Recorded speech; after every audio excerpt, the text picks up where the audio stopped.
Hey everybody, what's going on? Coach Zach here. Happy Wednesday. Follow up to the video I posted the other day. Sorry for my voice. You can hear I'm a little sick today. Not totally, just enough to throw me off and to not be feeling super awesome. So the other day we did a video, a Q&A about basic programming principles and how that's going to look on a weekly basis. And I had some really great follow-up questions. One was if I can go to the gym 1 day a week and I'm training from home 2 days a week, what does that look like? What does an all at home program look like? How would I mix things up in those situations? And what to do if there's an exercise that I recommended that's not available. So I'm going to throw it over here to my screen real quick, throw up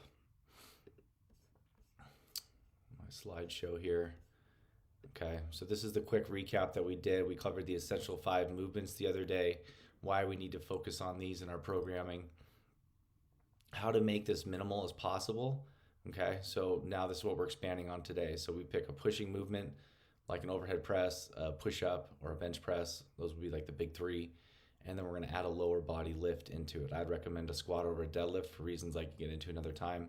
And then we're going to try to hit strength numbers every week and hit some volume numbers every week. Okay, this is a concept directly from the amazing 12-week physique that I'm a coach of, that's founded by Paul McElroy, my coach. And these are the 3 ways we get stronger. We increase the weight, we increase the volumes, the sets or the reps, or we decrease the density, which means we are decreasing the training time. These are the ways to stimulate the body so we never hit plateaus. So what does an at-home program look like building on all these principles? All right, so for minimal, let's pick one press to focus on that I can do 2 to 3 times a week. Like I said, the obvious ones are going to be push-ups. Push-ups are amazing because I can elevate them. Overhead press is going to be a very easy way to do that using kneeling positions to learn it, so it's safer in my shoulders and my neck and my back. And then I'm going to pick a lower body lift. I prefer squats over deadlifts. When I actually began training myself 22 years ago and reading Pavel Tsatsouline and other sources, I started with deadlifting. I favor squats now for reasons that I'll talk about at a different time.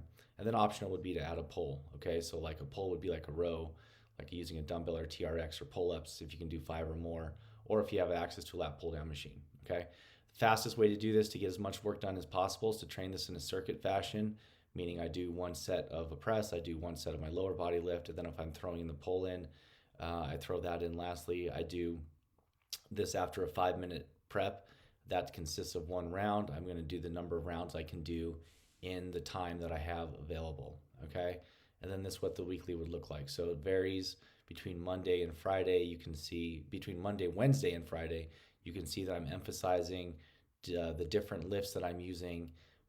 Different days I'm going to emphasize strength in that particular lift. Different days I'm going to emphasize volume, and then the pulling is optional. If I have more time and energy, great.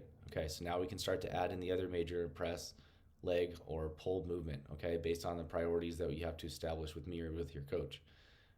You can alternate the priorities. So if, like, for example, if Monday is your press strength day, you could focus on a push-up or a bench press, emphasizing more of the chest. And then when your Friday day comes around, rather than using a density routine, which means trying to add some extra volume, but keeping the reps low per set, I can actually then focus on the other pressing movement on Friday. So I could do my bench or my push-ups on Monday, and then my overhead press on Friday. And if I'm doing different leg movements, different pull movements, I can start mixing and matching them in that way, making sure that 1 day a week I'm emphasizing that first. That's a little more advanced. Don't worry about that in the beginning. Really focus on this right here. 1 push, 1 lower body movement, possibly a pulling movement if you have the time and the setup, and then some gait movement with being walking in the beginning, okay? Now, what about a gym hybrid program? Doing it mostly at home. If you can use a barbell and it's pain-free and your technique has been coached, then go for it. If you're not sure, then that means that you're going to need instructions. Barbells are amazing tools, arguably the best strength tools, simply because I can vary the load as minimally as possible by, there's even fractional plates that go up a quarter of a pound when you really get into serious lifting. But I do have to make sure that it's aligned with my joints, that I have good alignment, good form, good technique, and that I'm not sacrificing my joint health just to try to get stronger, okay? I'm going to maintain the priorities in this case. So again, if my priorities are my overhead press, my squats, and maybe a pull down, that's what I'm going to do. So when I go to the gym, my main lift will be to do those. If I can do them as a circuit, great.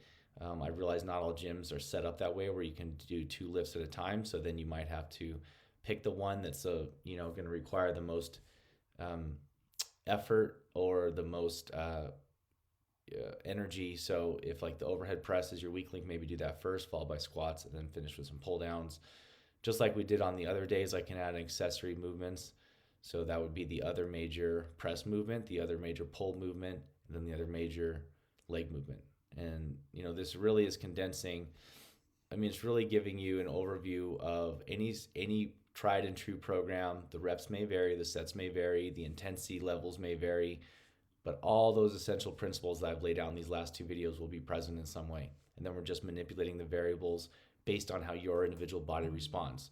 So that's where like coaching becomes a priority and really is going to speed up your process, because when we have someone else's eyes on us who understands programming objectively, then we're really going to have a good grasp for when is the right time to increase weight, when do we try to add more sets, when do we switch from maybe focusing on the first 2 to 3 lifts, when do we make it a little bit more complex and work it in.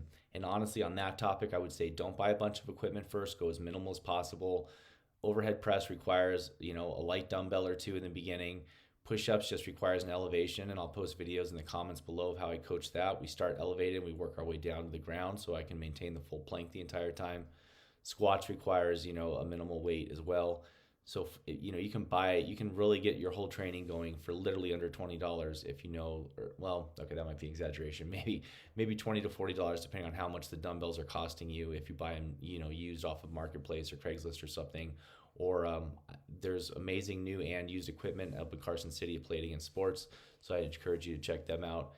All right, that's what I got today. Post any questions, comments, or anything that's not 100% clear down below.